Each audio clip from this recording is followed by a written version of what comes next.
isn't it? No. Theories of origin of caste system. The different theories were given. Yesterday I had written divine theory, Guna theory, racial theory, Mano theory, occupational theory, guild theory, evolutionary theory. Different theories were given. Divine theory. All these are known as Varna based models. Guild, G-U-I-L-D, guild. So divine theory as it is, and from that Varnas came a theory.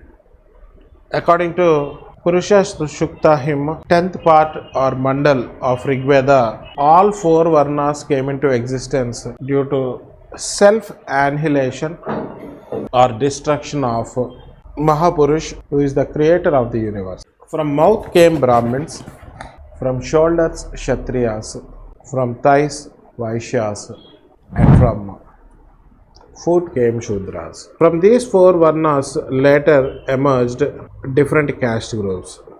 Yes? Next one, Guna theory. Guna theory.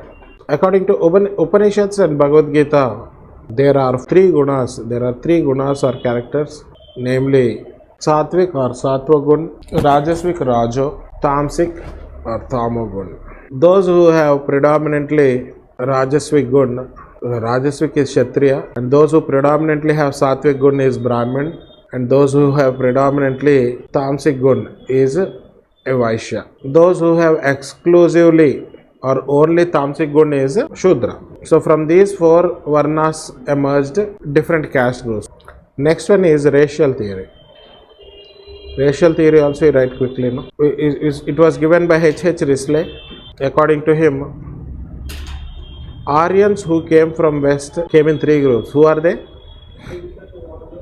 Preachers, warriors and traders. Later preachers became Brahmins, warriors became Kshatriyas, traders became Shudras. These 3 groups, when they mixed with local inhabitants, gave rise to Shudras. From these 4 Varnas emerged different caste groups. Next one is Manu theory. Manu. See, according to Manu, hypergamy and hypogamy marriages are the basic reason for emergence of different castes. Manu, who is considered as Hindu Shastra Pitamaha. Selecting the right optional subject for the UPSC exam can be a daunting task, especially if you're aiming to succeed on your first attempt. But what if there's a crucial element that could make all the difference? That element is continuous answer writing practice. At Vijetha IAS Academy, our Anthropology Optional Foundation program offers a comprehensive approach. Not only will you delve deeply into the subject matter, but you will also engage in daily and weekly answer writing exercises. Each of your answers will be meticulously reviewed and critiqued by P Kishore Sir, ensuring you receive personalized feedback to enhance your skills. This approach has already helped many students achieve impressive marks and ranks, such as Akanksha Singh, 311 marks in Anthro CSE 2022. Chaudhary Shipra Vijay Kumar, 307 marks in Anthro CSE 2022.